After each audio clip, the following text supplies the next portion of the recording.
ICUhotline.com with another live stream for families of critically ill patients in intensive care. So today's live stream is about what questions to ask if you're locked out of ICU due to COVID and you have a loved one critically ill in intensive care. Before I dive into the topic, I want to quickly talk about what makes me qualified to talk about this particular topic. I am a critical care nurse by background, having worked in intensive care for over 20 years in 3 different countries. Out of those over 20 years, I have worked as a nurse unit manager in intensive care for over 5 years, having given me all the insights behind the scenes. I also have worked and am still working with intensive care at home, where we provide services at home for long-term intensive care patients, predominantly on a ventilator with tracheostomy. And I have been consulting and advocating for families in intensive care all over the world since 2013. I'm talking to people in intensive care, or I'm talking to families in intensive care all over the world every single day. So that's a little bit about my background. I obviously run the intensivecarehotline.com website together with my team of very experienced intensive care nurses. Also run the intensive care at home, and you can check out intensivecareathome.com for more information there. But let's dive right into this topic today. So it's critical what questions to ask when you have a loved one in intensive care, and that has always been the case, and it had nothing to do with COVID. But then obviously COVID came along early 2020, and all of a sudden families in intensive care found themselves locked out of intensive care because intensive care units would not allow families to visit. And it has been very challenging for families in intensive care before COVID, and now all of a sudden there's another layer of complexity where families can't be with their loved ones when they need them the most. And it's been absolutely heartbreaking to see what's been happening all around the world, that all of a sudden, families were locked out of intensive care. And if you followed my blog for any length of time, I'm always talking about the perceived power that intensive care units have, or intensive care teams have. And now this was aggravated by families being locked out of intensive care, only being able to visit for a few minutes, only being able for one family member to visit. It was in-person visits were replaced by FaceTime, via Zoom or WhatsApp, or any technology that hospitals could really use, but that never replaced, that would never replace being physically there with your loved one and talking to the doctors, talking to the nurses. All of a sudden there was another layer of complexity. And then the next layer of complexity that came was, families were then trying to call intensive care units, and doctors, nurses, not being available because the workload had dramatically increased with COVID patients literally pouring into ICU.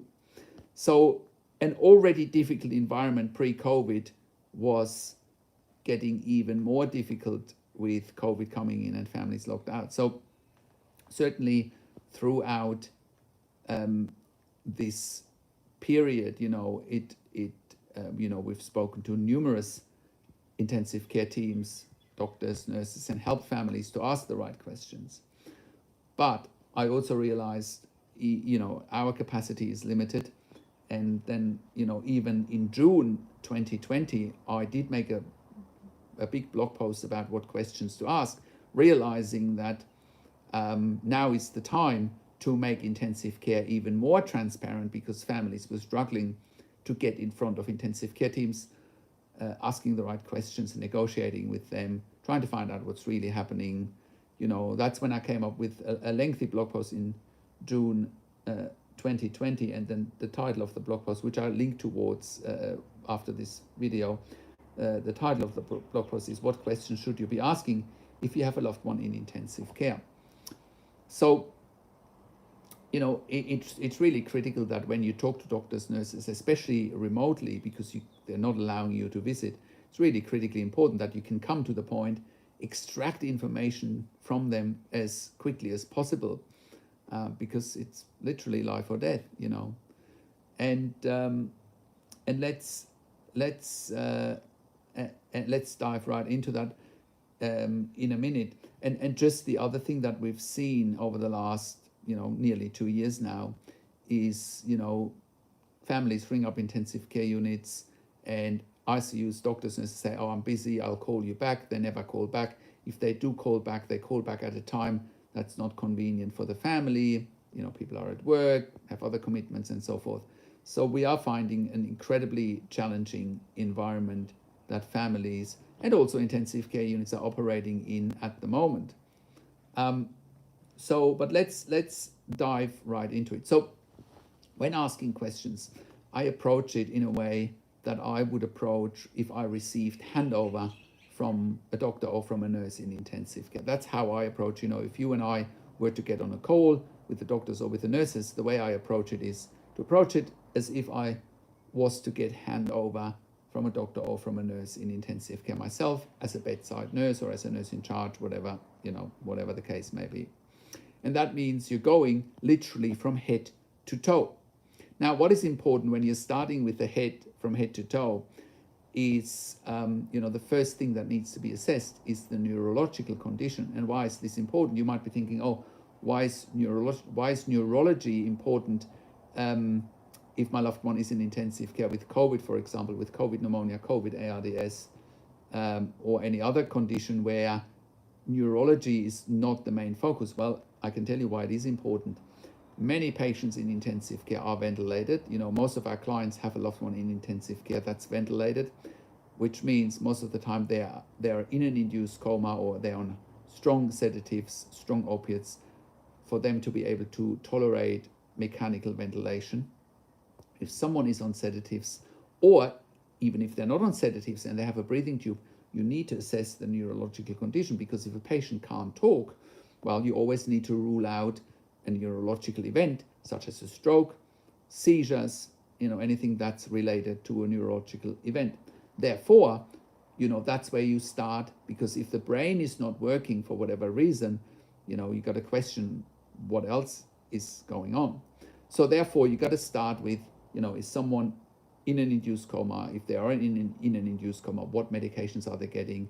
What is their Glasgow Coma Scale? Now, Glasgow Coma Scale is a neurological assessment tool that's being used in intensive care all over, and it's being used multiple times a day. If someone has a head and brain injury, it's being used hourly. If someone doesn't have a head or brain injury, it's still used multiple times a day, because it's a very good tool to assess neurological condition in the absence of people being able to talk, right, and so forth. So I would recommend for you to ask for the Glasgow Coma score. You can, we link to a Glasgow Coma score below this video again, so that you can have a look at it and make sense out of it, because I think every family in intensive care needs to know about the Glasgow Coma score. Other issues when it comes to the neurological condition is pupil reaction. So if someone's brain is working and you shine a light, a torch into someone's eyes, the pupils are reacting to light, which means they're constricting, right? If someone that's brain dead, for example, you shine a torch into the eyes and the pupils are not reacting to light. That could be one sign of someone being brain dead. Okay. And coming back to sedation, you don't want to over sedate a patient.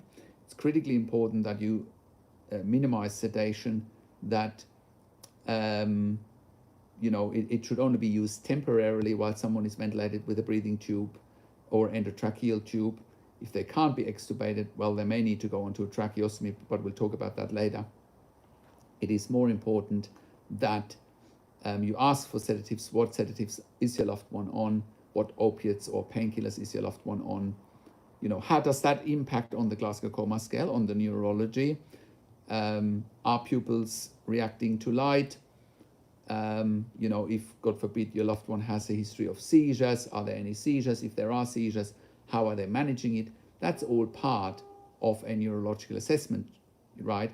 Other assessments that need to be done as part of the neurology are if you ask your loved one, if you talk to your loved one, are they opening eyes? Are they obeying commands such as squeezing hands, squeezing fingers, and so forth?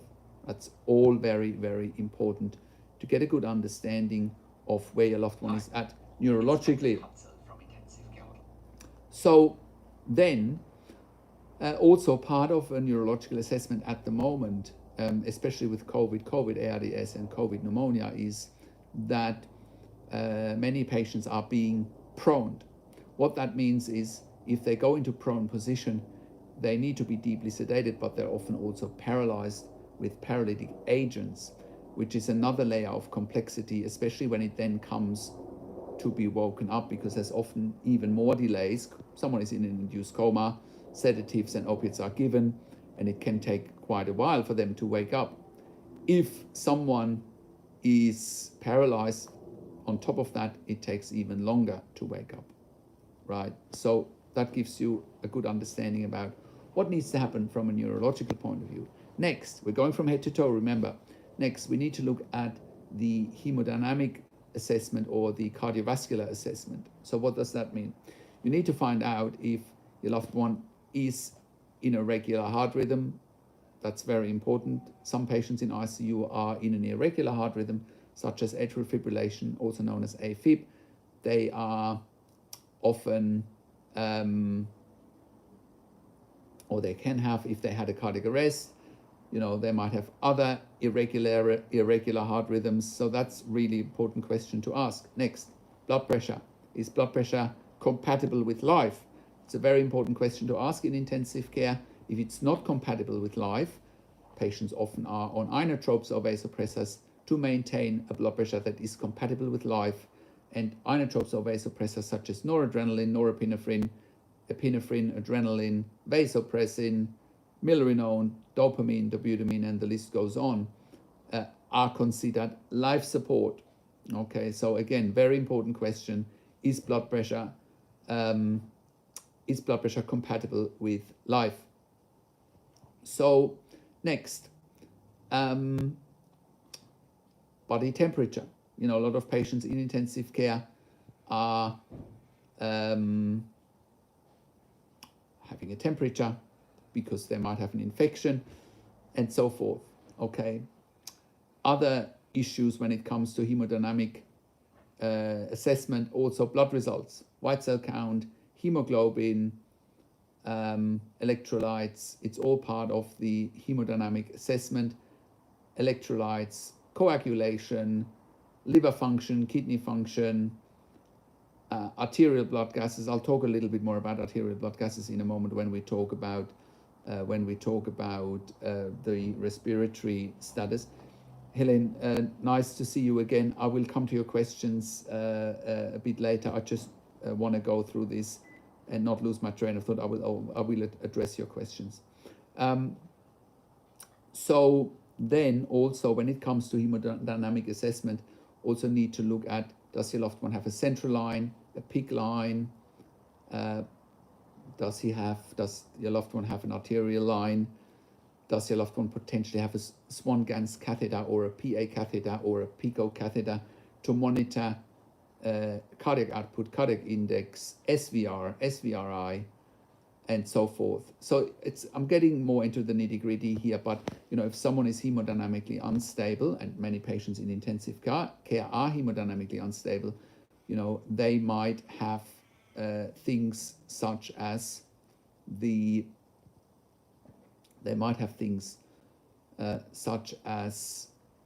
PA catheter, or a Swan-Ganz catheter. Also, what is their CVP like? Central venous pressure.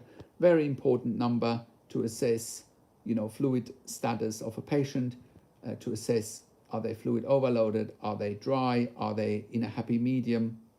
And so forth. Okay. So that's it in a nutshell when it comes to hemodynamics in a critically ill patient in intensive care. And just quickly going back to neurological condition, I forgot to mention one thing, especially when it comes to head and brain injuries, such as a traumatic brain injury, subdural hematomas, subarachnoid hematomas, and so forth. It also comes down to then asking whether your loved one has an ICP, an intracranial pressure monitor.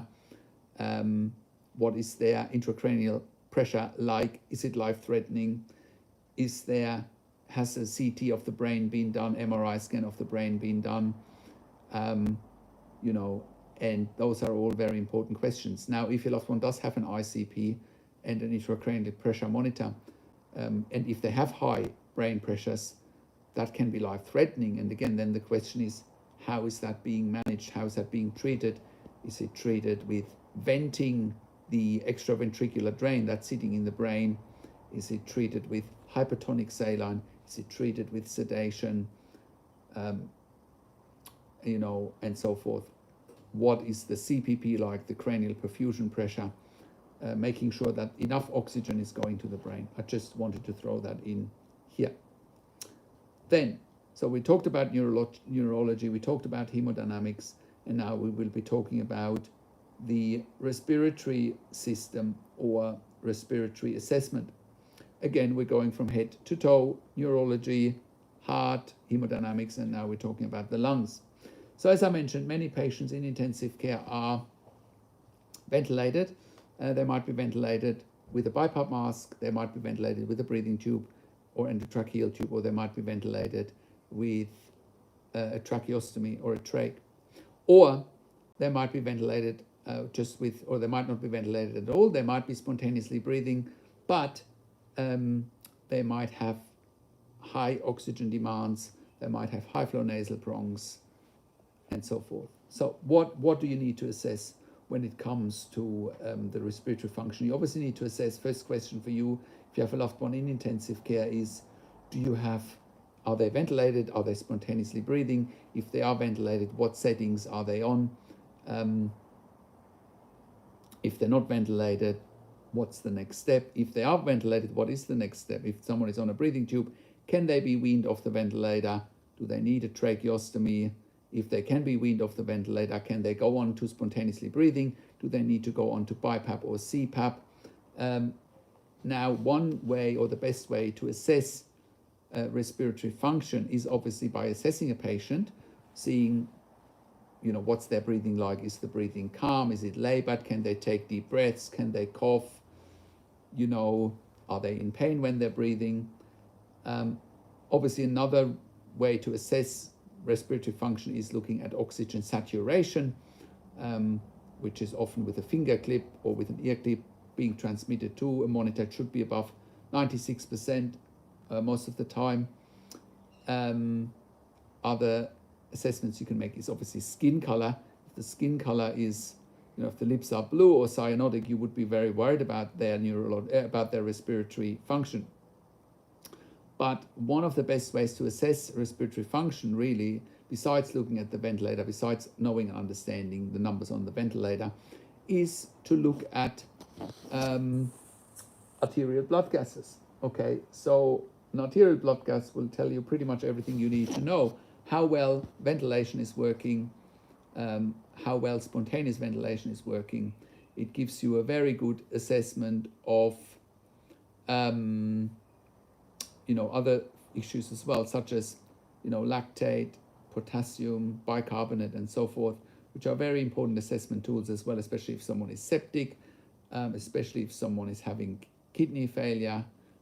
So the arterial blood gas is a really good assessment tool for a lot of things. Now, next, you should be asking about chest X-ray results.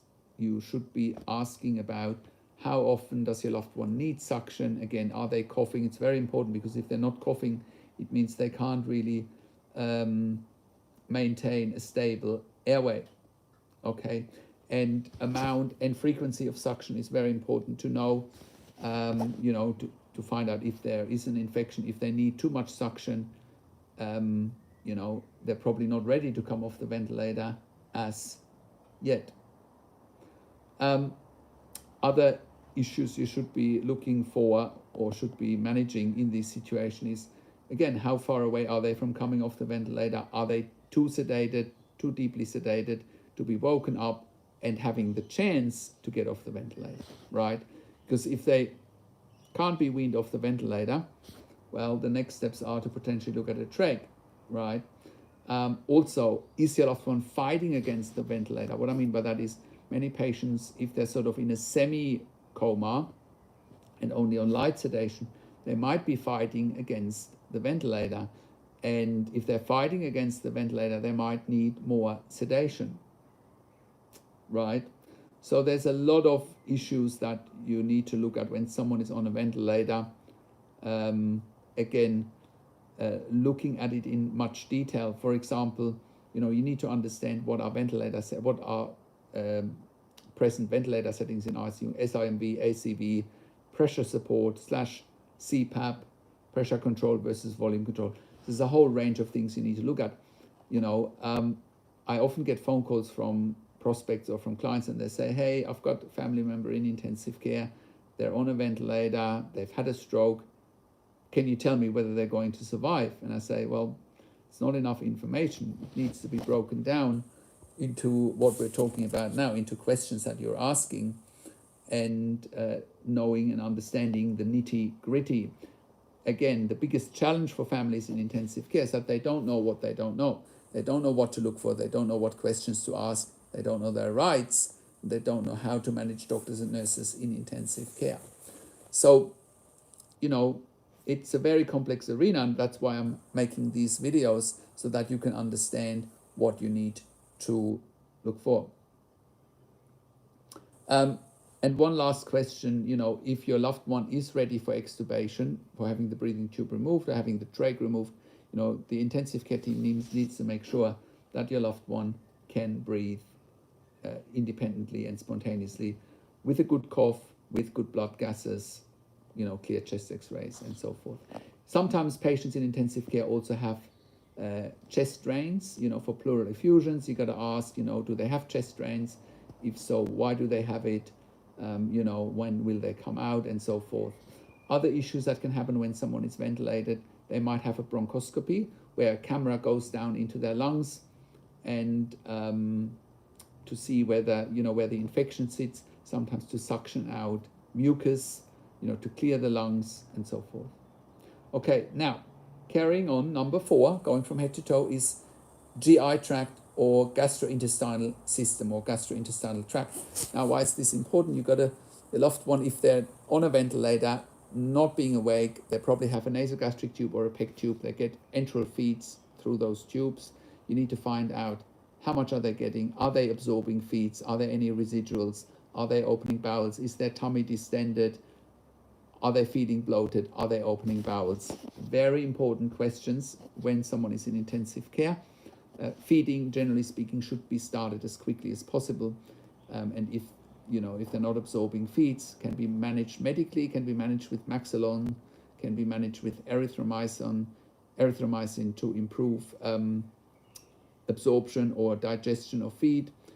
If all that doesn't work, if enteral feeds can't be tolerated, can't be taken for whatever reason, the next step is to look at TPN or IV nutrition, intravenous nutrition.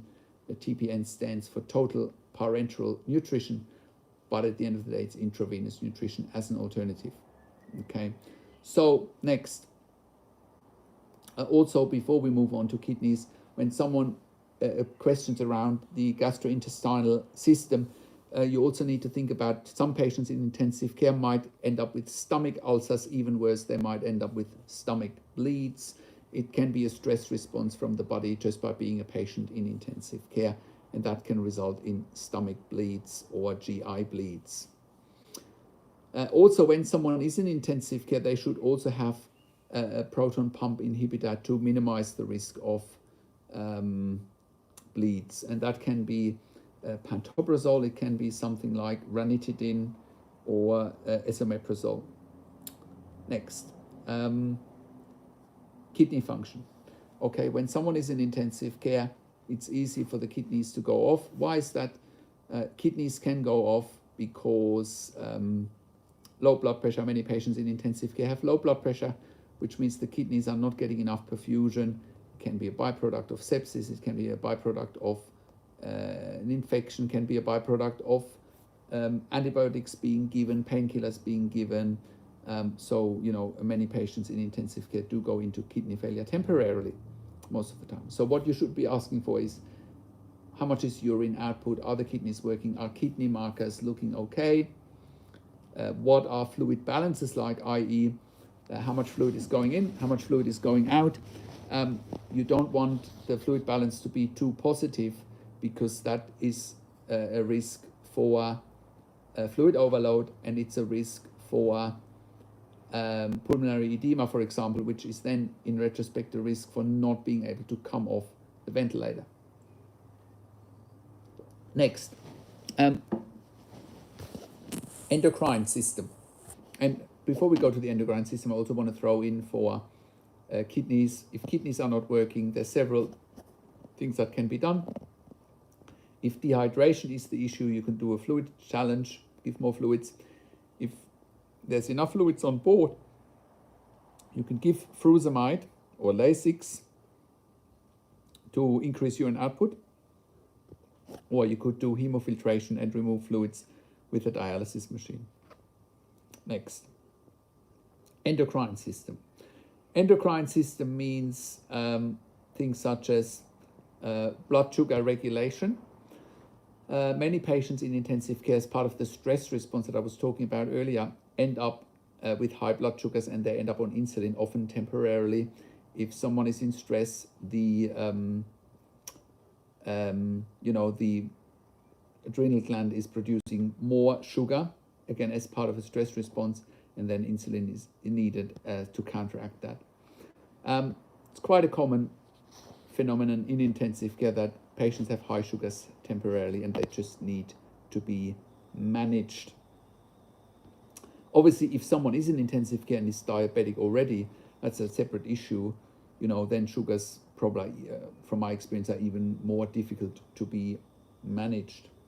Now, last but not least, you also need to look at general aspects of being a patient in intensive care, i.e. nursing care, regular washes, regular turns, making sure there are no pressure sores, because that can happen very easily when patients are in intensive care, that they get pressure sores because they're not being mobilized. They can get pressure sores on their head, on their sacrum, on their heels, on their elbows, on their shoulders, all sorts of places. So it's very important that patients are being looked after very well in terms of turning them regularly, in terms of inspecting their skin regularly, washing them regularly, providing mouth care regularly, providing nose care regularly. Those are all very important aspects of care, nursing care in intensive care. You don't want your loved one to end up with pressure sores or the likes. And again, hygiene is very important. Regular washes, if they're more stable, maybe they can have a shower. All very important issues to be looked at.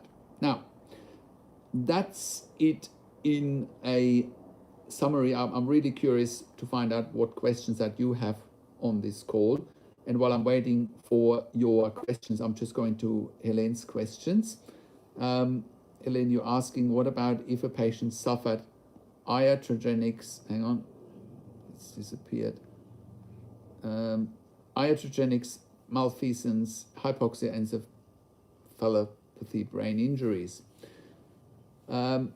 So that probably comes back to the neurological assessment that I was asking in the beginning, that I was talking about in the beginning. So if someone has hypoxia, then the neurological assessment is critically important. So you got to assess their Glasgow Coma scale. And again, I urge you to familiarize yourself with the Glasgow Coma scale. You can Google Glasgow Coma scale and you will find information. It's very easy to interpret, and it's very easy for you to interpret. So important to make regular assessments of a Glasgow Coma score. It's important to look at CT scans, MRI scans of the brain. Potentially need to look at an EEG.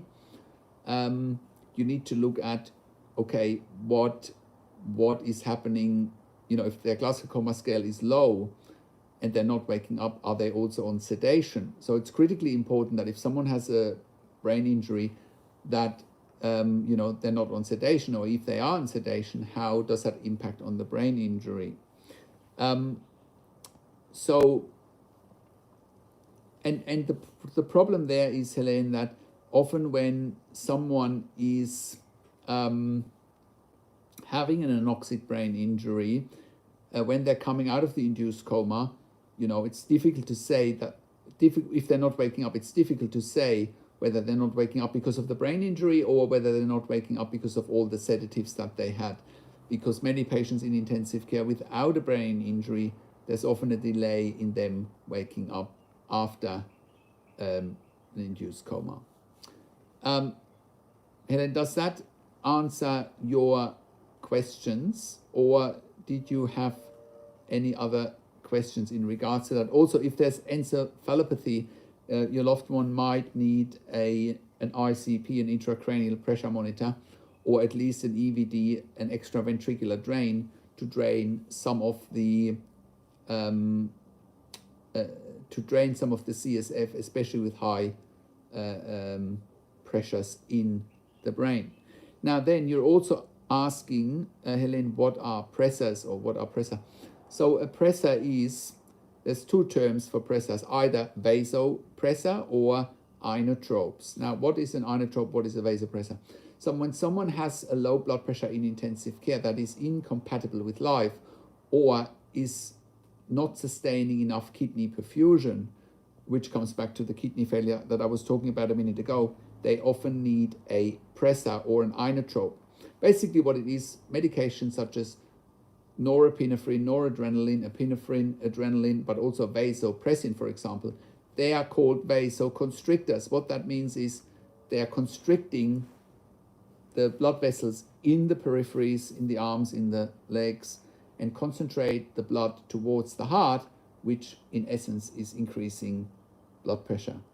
Okay, that's one way. There's other inotropes or vasopressors such as dobutamine or milrinone. They are not a vasopressor, but they are working on the contractility of the heart. So they're positive inotropic, and they are working on the contractility of the heart. And if they're working on the contractility of the heart, blood pressure increases, ejection fraction increases often. Ejection fraction, again, is an assessment that can be made with an ultrasound in intensive care or in other areas to assess the contractility of the heart. And dobutamine and milrinone in particular are doing that. And that's often increasing the blood pressure as well. Inotropes or vasopressors are considered life support.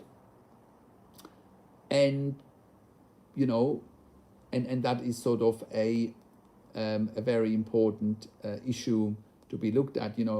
If someone is on life support in intensive care, it's a sign they can't leave intensive care.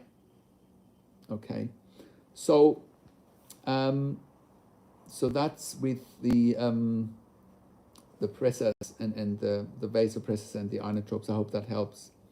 Now, if and then you're asking, can central lines be used for propofol and regular medication? Yes, absolutely. What if BiPAP injuries that resulted in overactive saliva? What if BiPAP injuries that resulted in overactive saliva glands, will that affect aspirations? Yes, I don't know.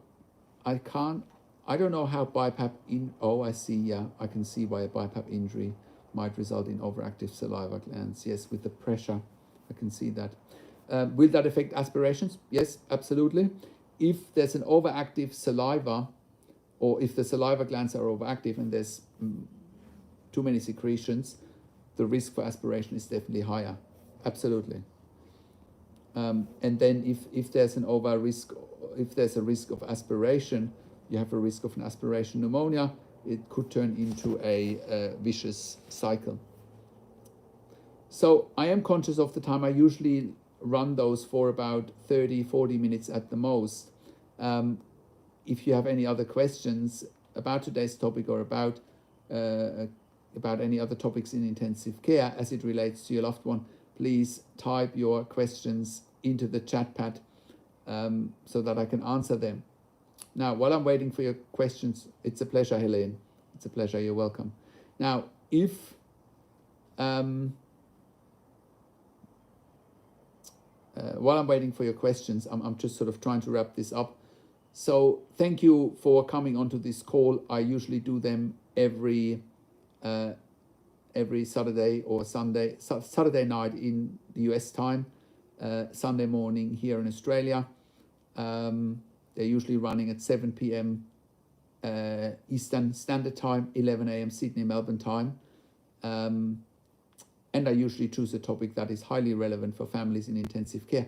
If you have any suggestions, if there's anything you want me to talk about specifically, please type it in the chat pad or just send me an email to support@intensivecarehotline.com, where you can suggest the topics that you want me to talk about.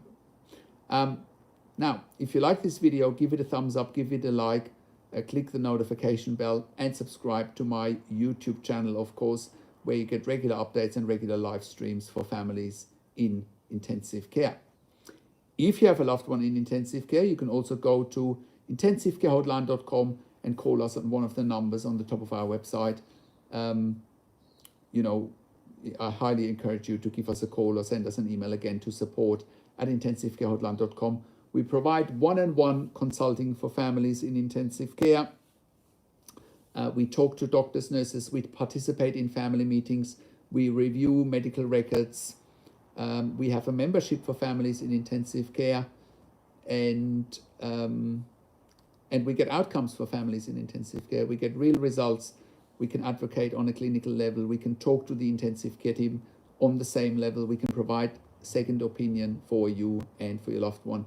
Most importantly, we take the curtains away when it comes to intensive care. We help you speaking the quote-unquote secret language in intensive care, because the doctors often talk in a language where it's difficult to understand what's really going on. They're often only telling you half of the story, and we can get you the full picture. We can ask all of the questions in intensive care that are important to ask. And today I gave you most of the questions, but it really comes down to break it even down into more detail. I mean, really scratching the surface only today. And the best we can help you is really by talking to you directly, by talking to the doctors and nurses directly, by participating in family meetings with you and looking at medical records. That's how we can do our best work and get you the best outcomes for your loved one. So if there are no further questions, I want to wrap this up. I want to thank you for coming on to the call. And if you have any suggestions for next week's topic, leave them below this video. In the meantime, I'll have ideas for next week's topic anyway, and I will just schedule it if I don't hear from you. Thank you so much again for all your support. Thank you for coming onto the call. Have a good night. And hang on, there's one more question. Should there be an ABG prior to discharge? No, not really. Not really, Helena. I'll tell you why. If someone is being discharged, they should have the arterial blood gas, the arterial line removed, I'd say at least 24 hours before discharge. Don't get me wrong, there are certain patients where you do an ABG, arterial blood gas, before discharge, but they're more the people that are sitting on the fence and that also probably have a higher risk of bouncing back into ICU. But generally speaking, if a blood gas has been done 24 to 48 hours before discharge, that should be sufficient, presuming a patient has been off the ventilator at least for 24, 48 hours.